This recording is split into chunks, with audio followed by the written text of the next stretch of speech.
We were talking about Frasier, and I wanted to ask about the guest stars, the call-in people. Did you work with them?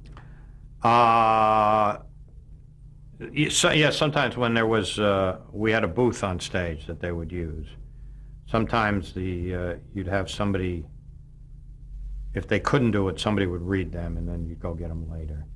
But, they were standing in there like in a voiceover booth recording. I remember Lithgow did one, and I don't remember too many of those. Bruno Kirby did one, I remember. But my memory's lost on those. Can you talk about the episodes in which Cheers regulars began to appear on Frasier? Well, Bibi, of course, that was, they use her great on that show, and they should. And then, Shelley come before Teddy? I don't remember. Then Teddy did one with Taya Leone. And they were fun to do. They were not the best thing on that show. You know what I mean? They were not. That was not the best use of that show to do that. The one I did like was the one where Shelley came back and she had written a play, right? And we staged that. Yeah. So we parroted Norm and Cliff, and yeah, that was kind of fun. The one episode I wanted to bring up is one called My Coffee with Niles. Can you talk a little bit about doing that one episode? Yeah, we did that in real time.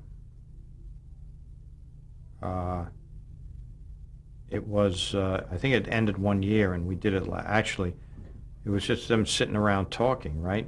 I don't remember if we went to, yeah, we had to go. And everybody came into the bar, into the coffee shop, is that right? Mm-hmm. Yeah. The boys wanted, it was my dinner with Andre, that's what they were trying to do. So, and you had the greatest, you had those two guys were so great, and I had fun doing that. I don't have the recollections, or I haven't done that show in so long. We haven't bullshitted about that. I asked you about Kelsey Grammer. I'd also like to ask about David Hyde Pierce and working with him, what he brought to the show.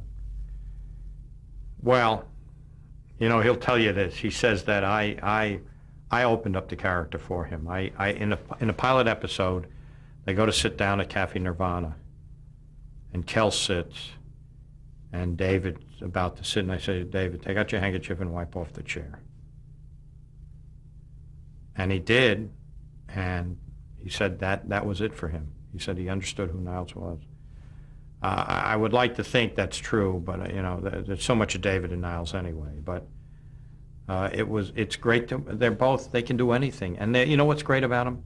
They will do anything for you, and they'll tell you if they don't feel right doing it, and that's what's so great about them. They have the highest, they have the utmost confidence to know that what eventually will get there will be the best, will be the best choice, and they're willing to go this way or that way or tell you what they think in order to get there.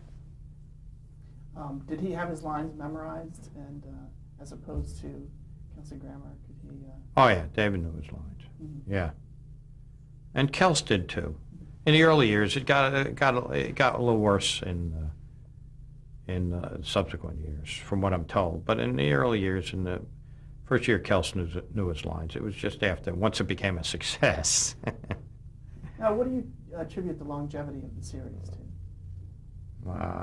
I attribute it to those characters, because they're so interesting, because they haven't evolved much other than Niles marrying Daphne.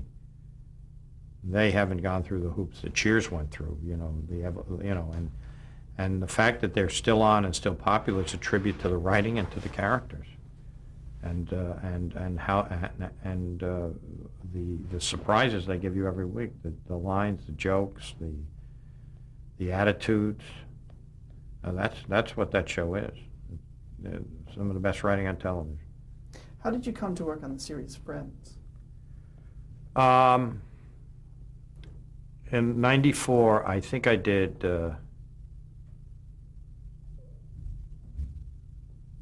Yeah, 94 I did 3 or 4 pilots. One of them being Caroline the City, which came out of my company, and a couple of others.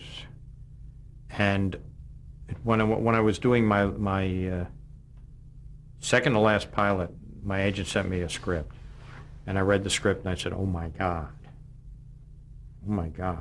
this is a great script. I want to do this. You have no time, my agent said. I said, make time. This is a great script. So I literally worked over a weekend, and I tried to go in on casting whenever I could. But I knew from the minute I read that script there was something different about it. And so... what was it? What was it? Just funny? Or? It was vignettes. I had never seen a show with vignettes. Seinfeld had vignettes, but the Seinfeld vignettes don't feel like the Friends vignettes. Because the Seinfeld vignettes are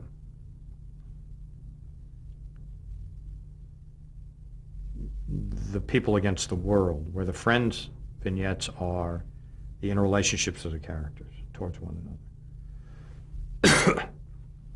And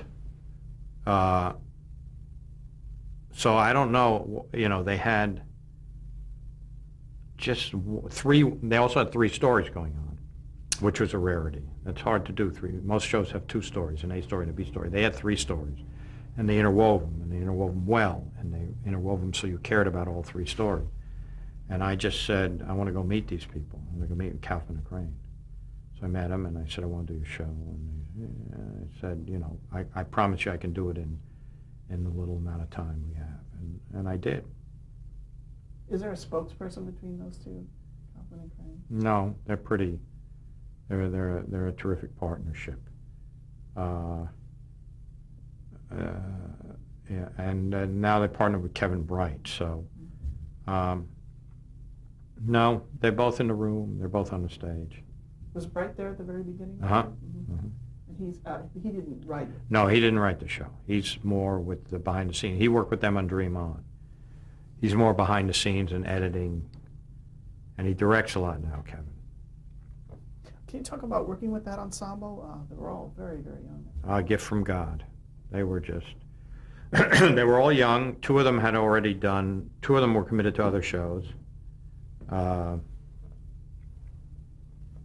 Jennifer was in a show called Muddling Through, so we were in second position. Matthew Perry had done a pilot that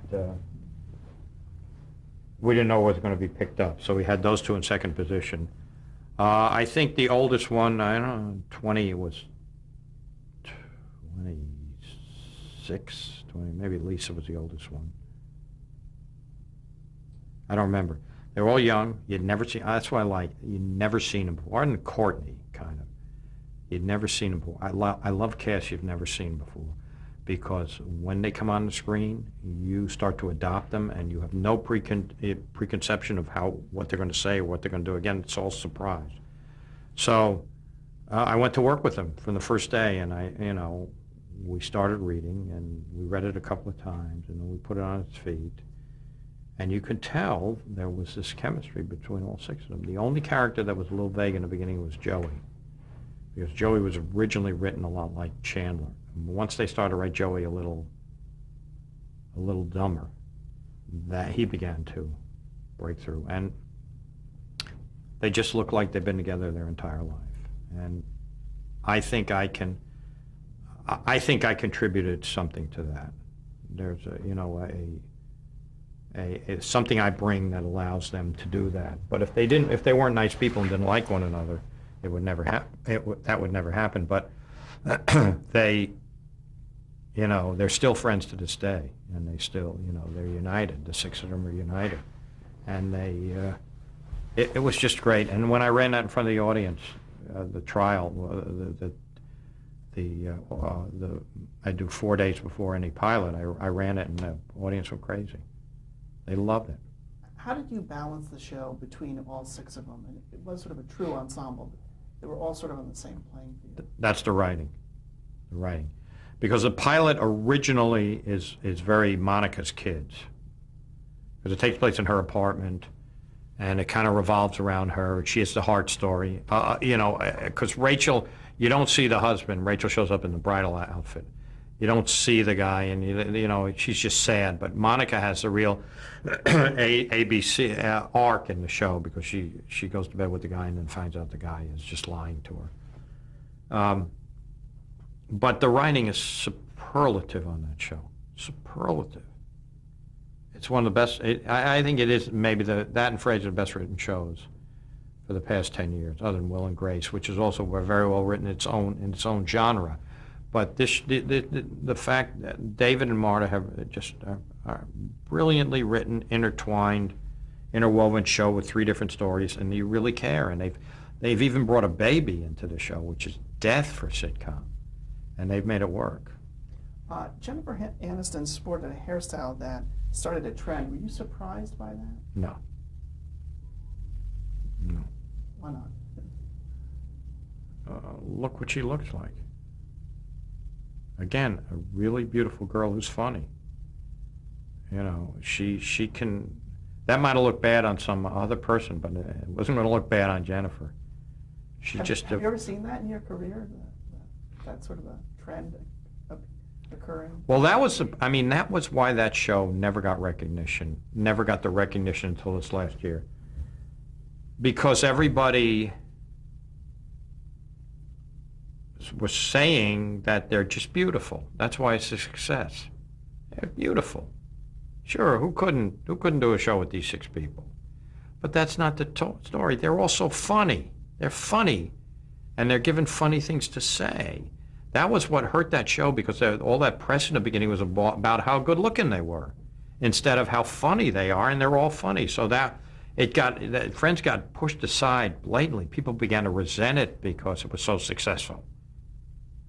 And and maybe some of the success was due to how they looked. I think a lot was, but a lot of it is due to that writing, which is just incredible. So no, I'm not surprised Jennifer did that. I mean, television is a very powerful medium. Very powerful. You had mentioned that one of the biggest laughs you'd ever gotten was on Friends. What was that?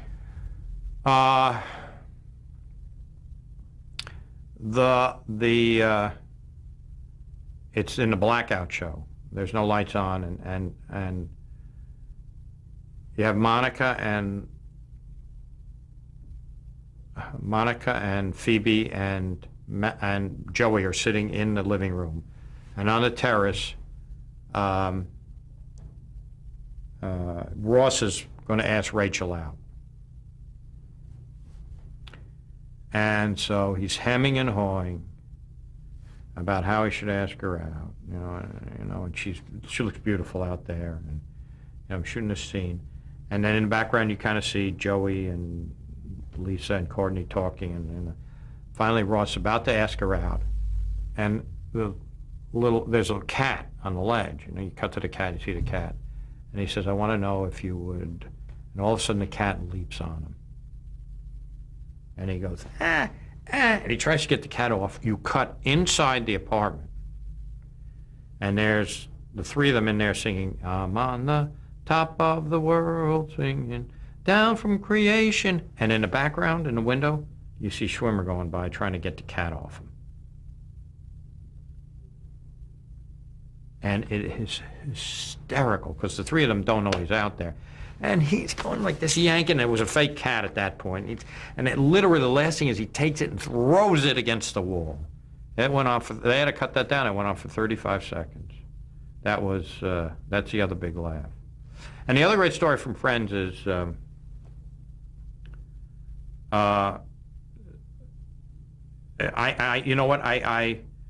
I wanted to, one of the tools I used to bond these kids was I took them to Vegas.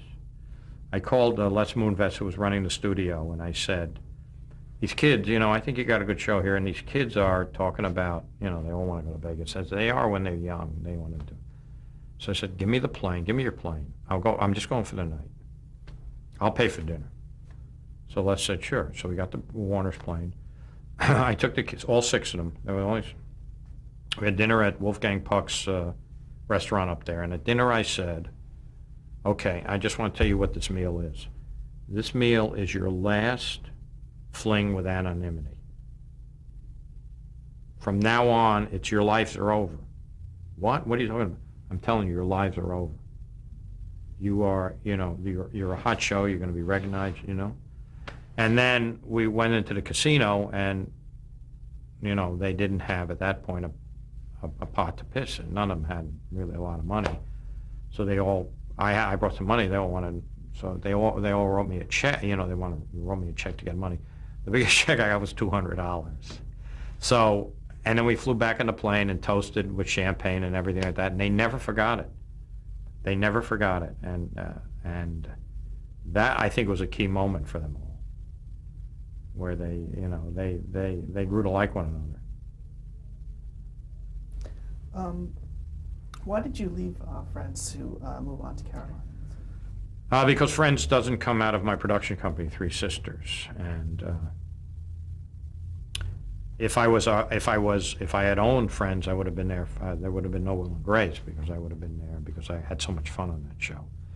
But Caroline came out of my company, and I have an obligation to do the shows that I am personally responsible for. So I went to do Caroline's. Occasionally I would go back and do a Friends, but it was important for me to launch Caroline and try to make it a big success. And who did you make start out that company with, Three Sisters? It was just NBC. It was a production deal that I had with NBC. And you had partners? No. Okay. Just me. All right. And can you tell me what was the premise of Caroline in the City? She was a cartoonist who drew cartoons based on life in the city. And she had to fire her colorist, so she needed a new colorist. So the opening episode was her hiring a new colorist, which turns out to be Richard, who becomes her. They become romantically involved.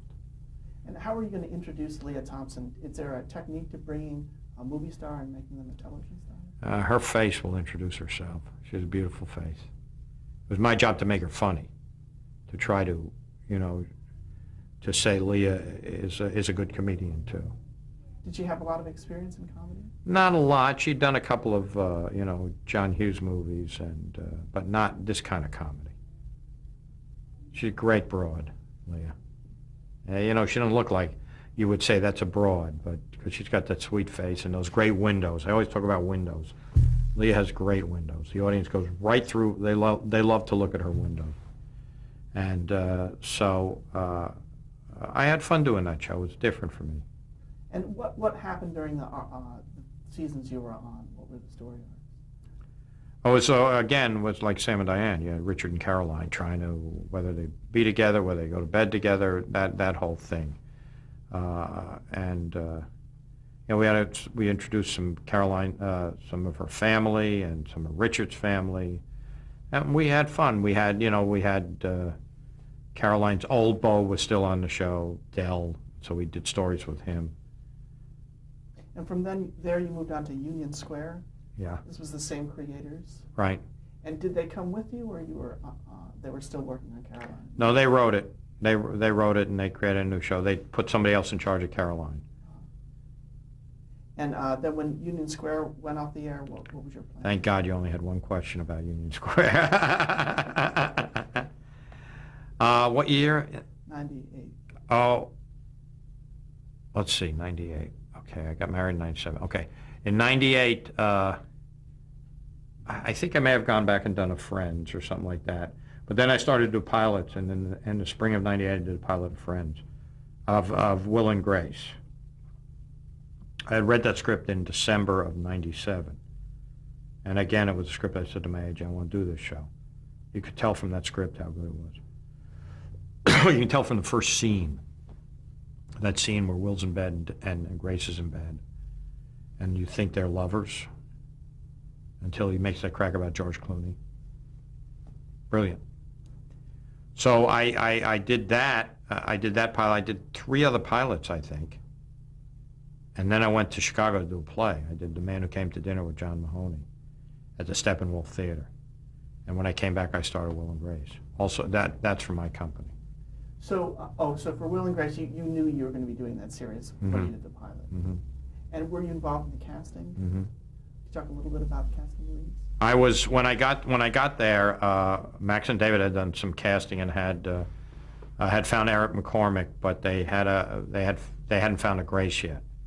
So we had to go get Grace. And then they had to go, whittle down the part of Jack to 2 guys, and Sean was the best choice. And they kind of wanted Megan. Megan kept not wanting to do it, and they finally talked her into it. But Grace, we didn't have a Grace. So you can't, you know, it's a little bit like Shelley Long. Without Shelley Long the first year, Cheers is dead. Cheers is just dead without somebody that good. And without Deborah, you know, I knew without a Grace, you got no show, because Will and Grace are one person. They're symbiotic. They have to have that energy. They have to have that chemistry. So we kept looking for actors and everything, and I knew about Messing, you know. She had been in Ned Stacy, and then she had done a 1-hour show, and I begged her agent to get her in.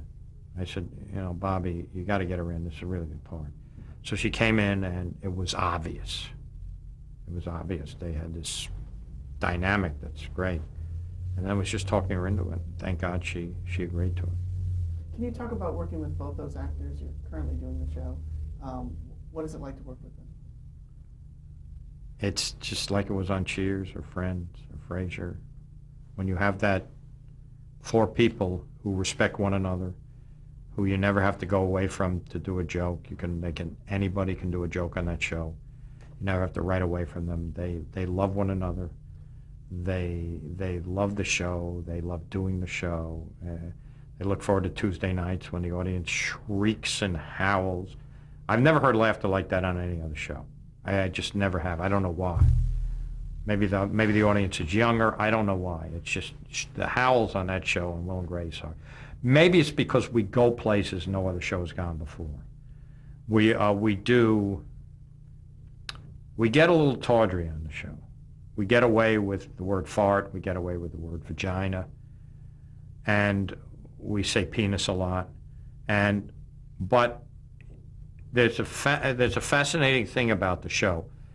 We say all those things, and yet it's a very innocent show. It's an incredibly innocent show. It's not mean-spirited, although Karen is, but it's not mean-spirited because you forgive her because she's got a shitty life. But there is something so innocent about those 4 people. They're non-threatening. None of them would ever own a gun, other than Karen. And they live in this world. They live in the city, but they talk a bigger game than they really are, and it's amazing. Sean Hayes, he's always got his Jack Purcells on, his shoes and his little sweater vest, because you put him in Prada, it's going to change that character, unless it's like at a formal dinner or something like that. So that's the amazing thing about that show. And I'm 20 years older than anybody there, and I have the best time. It's invigorating for me. The writing is incredible, and we literally go places I've never gone before. Why do you think the show can get away with those things? Because it's an innocent show. It's an innocent show. Plus, you have vulnerability on that show. You have huge vulnerability. Will's gay. I mean, it's a terrible thing to say, but that's perceived as a failing in one's life, and it's terrible. It's terrible. But there are people who think, not to get into a race issue, but there are people who feel black people, because they have black skin, have a problem. It's a terrible thing. But I think on that show, Will's drinking is his homosexuality. That's his Achilles heel in a strange kind of way, but it makes you love him. There's no greater story to tell. This is the only show I have ever done where it's been proselytation. I have never done a show that's taken a political stand. I don't like that. Norman Lear used to do that so great. I never do that. I've never been able to do that. My mind doesn't work that way. But on this show, this is maybe the most important political show I've ever done in my life. And people ask me why, and I say because when the show was first starting, I would drive my 13-year-old in carpool, and I would pick up 4 or 5 other 13, 14-year-olds. and the show had been on half a year, and they'd get in the car with me and they'd talk to me and they'd say, what's on the show tonight? What's on Will and Grace? And I say, oh my God. They don't see it as a problem. They don't see Will's, this is amazing. So I have 4 14-year-olds here who won't be prejudicial when it comes to homosexuality, will be embracing and will be understanding and say, God, we're all alike deep down. So that's the amazing thing to me. And I think that's what gives the show the cachet that it has, this kind of, it doesn't apply to my proselytizing story, but this kind of deep-seated vulnerability that allows you to get away with a lot of stuff. And early on in the run, or at least in the first season, was there concern by the network over certain things you could and couldn't do in terms of homosexuality? Oh, we used to get to know too many homo jokes. And me, who, most people will tell you I'm an 800-pound gorilla. I will go, the comments like that make me crazy. I just said to the network, that's what we do. That's what this show can do. That first year we did that show where Jack said faggot about 8 times. And I guess we lost a sponsor because that word kept coming up, but it was because Jack had come to Will's gym and asked Will to join his gym, and Will didn't want to do it, and finally said it was okay. And Grace said, while Will was working out, why don't you want Jack? And Will says, because he's such a faggot, like that. And Jack overhears him. Will doesn't know, and Jack comes in the next day dressed like a straight guy, says, and does that, which is the same as the N-word used to be, but we did it to make this, and the network, they were scared, and they said, no, we said, this is what we do. This is, this is not a threatening, this is a non-threatening instant. This is, you shouldn't be worried about this. And so the one thing I did, and in the first year of the show, was I knew how difficult homosexuality would be to Middle America. They're not. I don't think they're comfortable with us as they are in the states you fly over.